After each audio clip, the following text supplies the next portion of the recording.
Hello दोस्तों, नमस्कार। मेरा नाम अनंत कुमार है और आप देखना शुरू कर चुके हैं biochem by YSS. Biochem by YSS YouTube channel में हम आपका स्वागत करते हैं।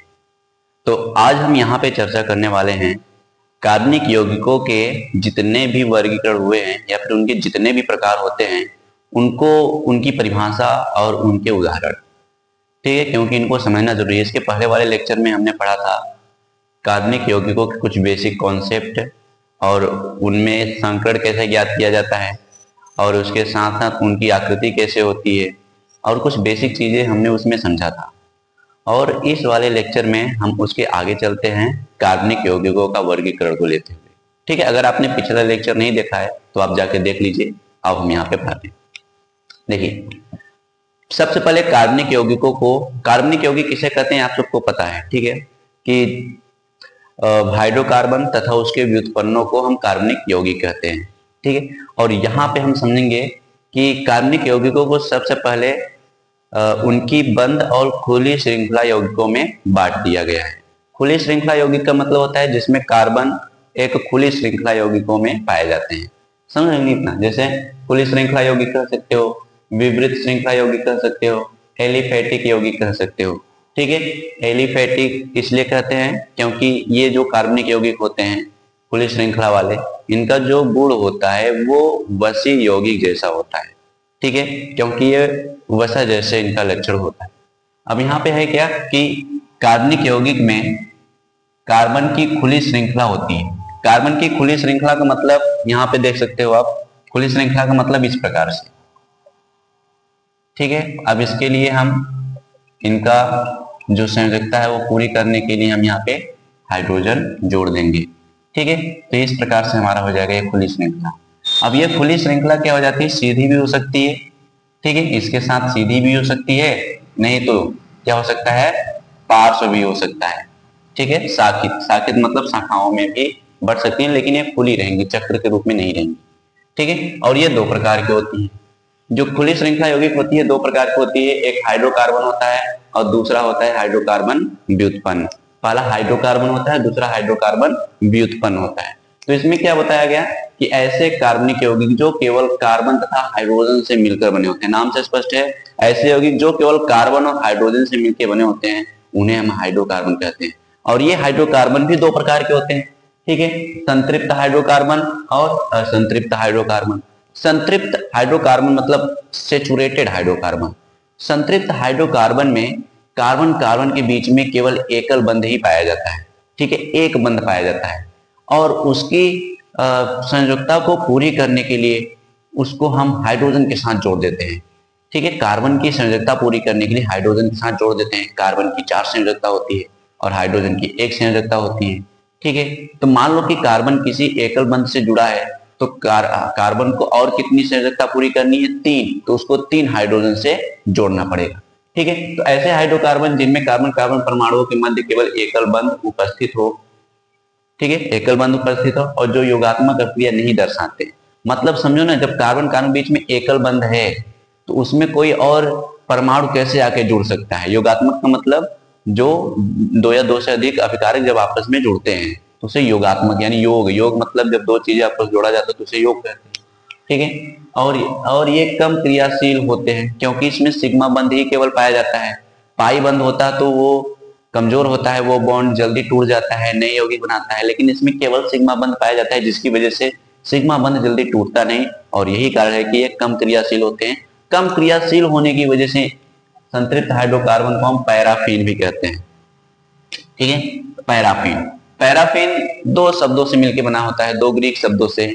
एक पैरम होता है, PARUM, पैरम, और दूसरा होता है एफिनिटी।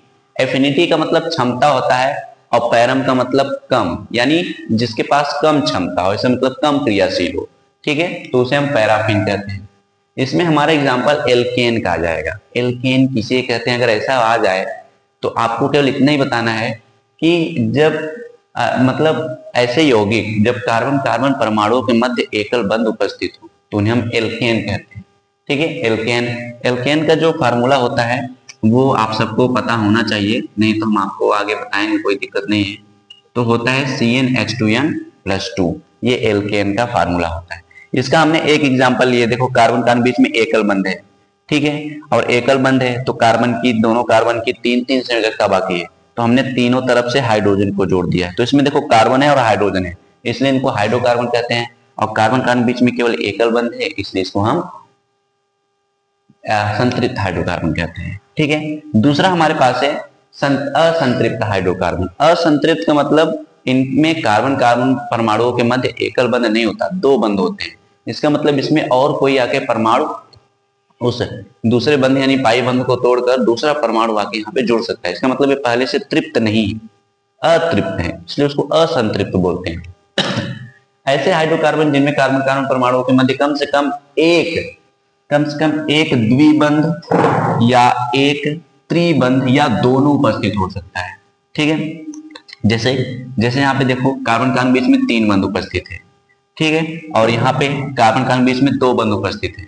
या कुछ ऐसे भी यौगिक हो सकते हैं जिसमें कार्बन कार्बन परमाणुओं के मध्य तीन बंध भी उपस्थित हो सकते हैं, ठीक है, दो बंध भी हो सकता है, तीन बंध भी हो सकता है। तो ऐसे हाइड्रोकार्बन को हम असंतृप्त हाइड्रोकार्बन कहते हैं। अब इनमें ये योगात्मक अक्रिया दर्शाते हैं क्योंकि इनका ये बंध टूटकर कोई और परमाणु जुड़ सकता है। जैसे मान लो कि यहाँ पे अगर हम इसकी बैलेंसिंग करने के लिए यहाँ पे हाइड्रोजन जोड़ दें इस प्रकार से, ठीक है। अब यहाँ पे क्या कर सकते हैं, इस बंध को हम तोड़ सकते हैं, दोनों बंध टूट सकता है क्योंकि दोनों पाई बंध होते हैं, ये पाई बंध होता है, यहाँ पे टूटकर कोई अन्य परमाणु जुड़ सकता है। तो योगात्मक अक्रिया दर्शाते हैं और ये क्रियाशील होते हैं, इसलिए इनको हम ओलिफिन कहते हैं, समझ रहे हो ना, ओलिफिन। और उसी प्रकार यहाँ पे हमारा दूसरा मतलब खुली श्रृंखला यौगिक को हमने दो भागों में बांटा। एक हमारा था हाइड्रोकार्बन और दूसरा है हाइड्रोकार्बन व्युत्पन्न।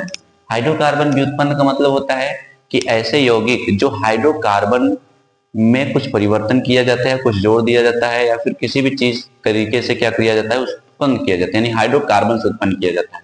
तो जब हाइड्रोकार्बन से एक या एक से अधिक हाइड्रोजन को किसी अन्य परमाणु या परमाणु समूहों द्वारा विस्थापित किया जाता है तो उसको हम हाइड्रोकार्बन व्युत्पन्न कहते हैं, उस यौगिक को, ठीक है, ठीक है, समझ में आ रही है। ऐसे हाइड्रोकार्बन जिसमें हाइड्रोजन को किसी एक या एक से अधिक हाइड्रोजन को किसी अन्य परमाणु या परमाणु समूहों द्वारा विस्थापित किया जाए तो उस यौगिक को हाइड्रोकार्बन व्युत्पन्न कहते हैं।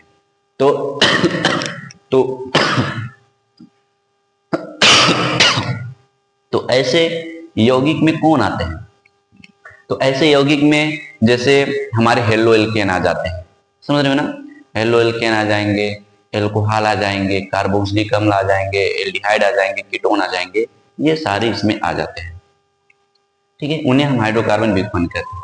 जैसे इसमें बताया गया कि हमारा हाइड्रोकार्बन क्या है, CH4 है, और इसको हमने अन्य परमाणु Cl2 से अक्रिया करवाया प्रकाश, सूर्य के प्रकाश की उपस्थिति में, तो एक Cl H के साथ अक्रिया करके HCl बना देगा, ठीक है। इसकी संरचना ऐसे होती है, इस प्रकार से होती है। अब इसमें हमने क्या किया, Cl, एक Cl क्या करेगा, H से अक्रिया करके HCl बना के उड़ जाएगा, और ये Cl क्या होगा, इसके स्थान पे आके बैठ जाएगा। तो इस प्रकार से हमारा CH3, देखो CH3Cl का निर्माण हो जाएगा। तो इसको हम, इस यौगिक को, देखो इसको तो हम हाइड्रोकार्बन कहेंगे, लेकिन इस यौगिक को कहेंगे हाइड्रोकार्बन व्युत्पन्न। उसी प्रकार मैंने यहाँ पे एथेन लिया है, यहाँ से भी क्या होगा, एक हाइड्रोजन को OH समूह द्वारा विस्थापित किया जा रहा है, एक हाइड्रोजन को OH समूह द्वारा विस्थापित किया जा रहा है, तो यहाँ पे बन जाएगा एथिल एल्कोहल, ठीक है। तो एल्कोहल का एग्जाम्पल हो गया। ये सब क्या है, ये हाइड्रोकार्बन व्युत्पन्न है, ठीक है। अब इन सब में अगर कोई दिक्कत है तो आप कमेंट कर सकते हैं, फिर उसको मैं बताऊंगा। और यहाँ पे देखिए कार्बनिक यौगिकों को बताया गया कि कार्बनिक यौगिकों को पहले दो भागों में बांटा गया, एक खुली श्रृंखला यौगिक या फिर एलिफेटिक यौगिक, ठीक है, और दूसरा हो जाएगा बंद श्रृंखला यौगिक या चक्रीय यौगिक या वलयीय यौगिक। चक्रीय का मतलब ये बंद श्रृंखला होती है चारों तरफ से कार्बन परमाणुओं के द्वारा, ठीक है। तो ये कार्बन परमाणुओं के बंद श्रृंखला यौगिक होते हैं, ठीक है। ये भी दो प्रकार के होते हैं, संरचना के आधार पर दो प्रकार के होते हैं, एक होता है समचक्री, एक होता है विषम चक्री, ठीक है। समचक्री, समचक्री माने समान चक्र, यानी जब चक्र का निर्माण या बंद श्रृंखला का निर्माण केवल कार्बन परमाणु के द्वारा होता है तो उसको हम समचक्री यौगिक कहते हैं, ठीक है। और इन्हें हम कार्बोचक्री इसलिए कहते हैं इन्हें कार्बो चक्र इसलिए कहते हैं क्योंकि इस चक्र के निर्माण में केवल कार्बन भाग लेते हैं और किसी भी श्रृंखला का निर्माण केवल कार्बन परमाणु ही कर सकता है, क्योंकि उसके पास होता है, कौन सा गुण होता है, श्रृंखलन का गुण होता है, और कोई परमाणु बहुत ज्यादा लंबी श्रृंखला नहीं बना सकता। तो इसलिए इसको कार्बो चक्री भी कहते हैं। ऐसे यौगिक में बंद श्रृंखला का निर्माण केवल कार्बन परमाणुओं द्वारा होता है, जैसे साइक्लोएल्केन। एल्केन रहेगा लेकिन वो चक्र के रूप में रहेगा, ठीक है। साइक्लोएल्कीन, एल्कीन रहेगा, एल्कीन मतलब कार्बन कार्बन परमाणु में दो बंद रहेंगे लेकिन वो चक्र के रूप में रहेंगे। देखो ये चक्र के रूप में बना दिया है, ये कोने कोने पे कार्बन है और यहाँ पे हाइड्रोजन बैलेंस कर सकते हैं, लेकिन ये आबंध रेखा सूत्र है ना, आबंध रेखा सूत्र है। यहाँ पे देखो मैंने सूत्र लिखा है एल्केन का, ये 1 2 3 4 1 2 3 कार्बन है, 3 कार्बन का प्रोप होता है तो प्रोपेन हो जाएगा, और चक्र के रूप में तो साइक्लोप्रोपेन, ये साइक्लोप्रोपेन है, ये साइक्लोप्रोपीन है, ये साइक्लोप्रोपाइन है। इसी प्रकार से यहाँ पे जो एग्जांपल मैंने लिखा है ये हेक्सेन का लिखा है। देखो 1 2 3 4 5 6, इसको बेंजीन में समझना, हेक्सेन है ये, क्योंकि कहीं भी द्विबंध या त्रिबंध नहीं है तो हेक्सेन है और इनका बैलेंस हम कर सकते हैं, तो ये साइक्लोहेक्सेन है। और इसी प्रकार बेंजीन भी इसी में आ जाएगा, समचक्री में बेंजीन भी आ जाएगा, ठीक है। तो ये हमारा क्या हो जाएगा बेंजीन हो जाएगा, ठीक है। तो ये हमारा संरचना होता है। अब इसके बाद हम और आगे पढ़ते हैं, तब से आप क्या करिए, इसका स्क्रीनशॉट ले लीजिए या फिर पोज करके इसको पूरी तरीके से लिख लीजिए, ठीक है। और नोट्स बनाना बहुत जरूरी है, क्योंकि नोट्स नहीं बनाओगे तो आपको आगे आके समस्या होगी। तो नोट्स बनाए रहेंगे तो उसको जल्दी फटाफट पढ़ सकते हैं, ठीक है, लिख लीजिए।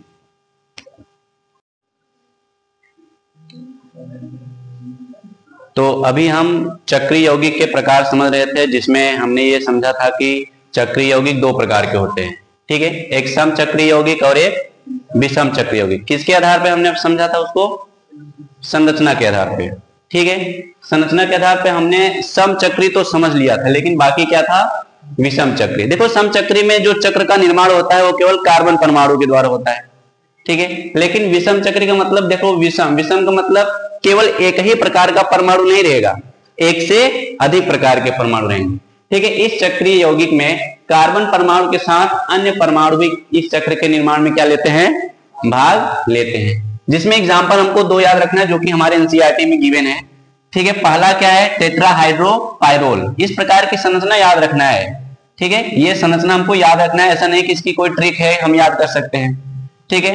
हाँ, एक प्रकार का ऐसा हम बोल सकते हैं कि N के लिए पाइरोल बोलिए, O के लिए फ्यूरॉन बोलिए, और यहाँ पे 1 2 3 4 का मतलब टेट्रा होता है, तो इसलिए आगे क्या है, टेट्रा, यानी 4 जगह पे हाइड्रोजन होंगे, तो वहां पे हो गया टेट्राहाइड्रोपाइरोल। ये संरचना तो याद ही रखनी है, ठीक है। और इसका नाम हो जाएगा टेट्राहाइड्रोफ्यूरॉन। इसमें देखो 1 2 3 4 कार्बन है, लेकिन उस चक्र के निर्माण में कार्बन के सिवाय कौन है, नाइट्रोजन भी है, इसलिए किस प्रकार का यौगिक है ये, विषम चक्री। दूसरा देखो इसमें कार्बन के साथ कौन है, ऑक्सीजन है, तो ये भी एक प्रकार का क्या है, विषम चक्री यौगिक, ठीक है, विषम चक्री हो गया। उसी प्रकार से ये भी देखोगे तो ये भी विषम चक्री यौगिक है, लेकिन ये एरोमेटिक है ना, समझ रहे हो ना। इसको भी आप लिख सकते हो, कोई दिक्कत नहीं है, क्योंकि अगर हम विषम चक्री पढ़ रहे हैं और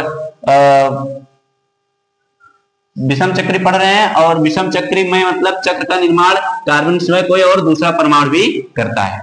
अब गुणों के आधार पर देख लेते हैं, संरचना के आधार पर 2 प्रकार के होते हैं चक्रीय यौगिक, और गुणों के आधार पर भी कितने प्रकार के होते हैं, 2 प्रकार के, ठीक है। पहला हो जाएगा एलिसाइक्लिक यौगिक।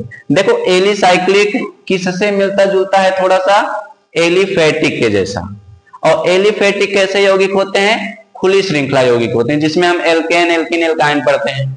उसी प्रकार एलिसाइक्लिक जो होता है ना, ये चक्री होते हैं, लेकिन इनका जो गुणधर्म होता है वो किसके जैसा होता है, एलिफेटिक यौगिकों जैसे, यानी एल्केन एल्कीन एल्काइन जैसा होता है। इसीलिए एलिसाइक्लिक में साइक्लोएल्केन, साइक्लोएल्कीन, साइक्लोएल्काइन, ये सारे संरचना इसमें आते हैं, ठीक है। अब यहाँ पे मैंने बना दिया है कुछ, जिस मतलब इससे हम बहुत सारे एग्जांपल बना सकते हैं। अगर साइक्लोएल्केन की ही बात करें तो हम साइक्लोप्रोपेन, साइक्लोब्यूटेन, साइक्लोपेंटेन, साइक्लोहेक्सेन, साइक्लोहेप्टेन, इतनी सारी बना सकते हैं। उसी प्रकार अगर उन्हीं के बीच में अगर हम यहाँ पे द्विबंध लगा दें तो ये हो जाएगा हमारा साइक्लोप्रोपीन। अगर इस प्रकार ये देखो, जिस प्रकार से ये है साइक्लोब्यूटीन है, इन लगा देंगे। इसके बारे में हम क्या करेंगे, आईपीएससी में जब पढ़ेंगे तो समझेंगे, अभी तो हमको यौगिकों के गुणों और संरचना के आधार पर इनके प्रकार को समझना है। ये देखो, ये चक्र का निर्माण किए हैं, 1 2 3 4 5 6 को हम हेक्स बोलते हैं, और कार्बन कार्बन बीच में एकल बंध रहेगा तो इसका मतलब एल्केन होगा, तो उसका अनुलग लगा देंगे तो हेक्सेन हो जाएगा। लेकिन ये हेक्सेन चक्र का निर्माण किया है, इसलिए चक्र को अंग्रेजी में साइकिल बोलते हैं, तो हो जाएगा साइक्लोहेक्सेन। अब इसको हमने पढ़ा था संरचना के आधार पर विषम चक्र यौगिक में। ये भी एक प्रकार के किस में आएगा, एलिसाइक्लिक में ही आएगा, क्योंकि इनका जो गुणधर्म होता है वो एलिफेटिक जैसा ही होता है। टेट्राहाइड्रोफ्यूरॉन, टेट्राहाइड्रोपाइरोल। ठीक है, अब आगे समझते हैं कि गुणों के आधार पर पहला हो गया एलिसाइक्लिक और दूसरा हो जाएगा एरोमेटिक। ठीक है, अब एरोमेटिक कंपाउंड किन्हें कहते हैं? देखो, एरोमेटिक यहां से अगर हम जाएंगे तो एरोम का मतलब होता है विशिष्ट गंध। तो ऐसे चक्रीय यौगिक जिसमें विशिष्ट प्रकार की गंध होती है, जिसको जलाने पर धुआं निकलता है। ठीक है, और ये बेंजीन वलय के समान होते हैं। अब जरूरी नहीं कि जैसा परिभाषा में लिखवाया गया है वैसा ही, इसको हम समझ के भी लिख सकते हैं। ठीक है, तो ये एक विशेष प्रकार के यौगिक हैं जो बेंजीन वलय के समान होते हैं, जिसमें विशेष प्रकार की गंध होती है और जलने पर धुआं उत्पन्न करते हैं। वो धुआं हमको दिखेगी। ठीक है, क्यों दिखेगी? इसका रीजन हो सकता है क्योंकि अगर कार्बन एकल बंध से जुड़ा है, जैसे हमारे एलपीजी में क्या होता है, ब्यूटेन होता है, प्रोपेन होता है, और एकल बंध से जुड़े होते हैं। ठीक है, तो उनको ऑक्सीजन बढ़िया से दिया जाए तो धुआं रहित वो क्या करते हैं, ज्वाला उत्पन्न करते हैं, उष्मा देते हैं। लेकिन अगर इसमें हम देखें तो इसमें कार्बन कार्बन के बीच में 1.5 बंध रहता है, एक पूरा और आधा, समझ रहे हो ना, 1.5 बंध रहता है। तो ऑक्सीजन को तोड़ने में थोड़ा समय लगेगा, जिसकी वजह से कार्बन अधूरा जलता है, मतलब पूरी तरीके से कार्बन इसमें जलता नहीं है, जिसकी वजह से धुआं दिखाई देता है हमको। अगर किसी भी चीज को आप ऑक्सीजन बढ़िया से देंगे तो उसमें ज्यादा धुआं नहीं निकलेगा। ठीक है, और जिसमें ऑक्सीजन कम देंगे तो उसमें धुआं क्या होता है, निकलता है ऑक्सीजन कम मिलने पर, क्योंकि कार्बन पूरी तरीके से जलता नहीं। तो इसमें हमारा एग्जांपल हो जाएगा बेंजीन, एनिलीन, नेफ्थेलीन, फिनाल, टॉलुइन। इन सब के बारे में अभी एक ही बार में नहीं याद होगा, लेकिन ये वर्ड हमको आगे पढ़ने को मिलेंगे तो वहां पे याद हो जाएंगे। लेकिन आप अगर इस संरचना को बार बार लिखते हैं तो आप याद भी कर सकते हैं। एरोमेटिक हमने पढ़ लिया, एरोमेटिक को भी बांट दिया गया है। एरोमेटिक यौगिक को 3 प्रकार में बांटा गया है। बेंजीनॉइड एरोमेटिक, यानी जो एकदम बेंजीन जैसी संरचना रखते हैं, जैसे कि हमारा पहला तो बेंजीन ही हो जाएगा, एक फिनाल हो गया, और यहाँ पे हमारा एनिलीन हो जाएगा, टॉलुइन हो जाएगा, नेफ्थेलीन हो जाएगा। तो एकदम बेंजीन जैसे संरचना प्रदर्शित करते हैं। दूसरा एग्जांपल अबेंजीनॉइड। अबेंजीनॉइड का मतलब होता है नॉन बेंजीनॉइड, नॉन का मतलब नहीं, तो इनकी संरचना एकदम बेंजीन जैसी नहीं रहती। ठीक है, एकदम बेंजीन जैसी नहीं रहती, लेकिन दिखने में ऐसा लगेगा कि बेंजीन है, लेकिन रहती नहीं। ठीक है, इसमें एक एग्जांपल हमारा आ जाएगा ट्रोपोन। ठीक है, ट्रोपोन अभी तक याद रखना, ये दोनों समचक्रीय एरोमेटिक। ठीक है, क्योंकि इनमें सभी में चक्र का निर्माण करने के लिए कौन से परमाणु है, केवल कार्बन है। इसमें भी 1 2 3 4 5 6 7 कार्बन है, इसमें 1 2 3 4 5 6 कार्बन है, तो इसमें भी कार्बन है। लेकिन अगला हमारा जो प्रकार होता है विषम चक्रीय एरोमेटिक यौगिक। ऐसे एरोमेटिक यौगिक जिनके चक्र में कार्बन के अतिरिक्त अन्य परमाणु भी होते हैं, कार्बन के साथ साथ अन्य परमाणु या कार्बन के अतिरिक्त अन्य परमाणु भी होते हैं, तो उन्हें हम विषम चक्रीय यौगिक या एरोमेटिक यौगिक कहते हैं। ठीक है, एग्जाम्पल फ्यूरोन हो जाएगा। फ्यूरोन और टेट्राहाइड्रोफ्यूरोन में अंतर समझना, यहाँ पे कोई द्विबंध नहीं है, जबकि यहाँ पे द्विबंध है एरोमेटिक जैसा। ये देखो, बेंजीन में खासियत क्या है कि एकांतर क्रम में द्विबंध पाए जाते हैं। पहले द्विबंध है, फिर एकल है, फिर द्विबंध है, फिर एकल बंध है, फिर द्विबंध है, फिर एकल बंध। तो इन सब में आप देखोगे, जहां पर भी आप एरोमेटिक पढ़ोगे, जैसे इसमें भी अगर इसको हम संरचना बना दें, इस संरचना को अगर हम बना दें तो इसमें भी हम ऐसे लिखेंगे।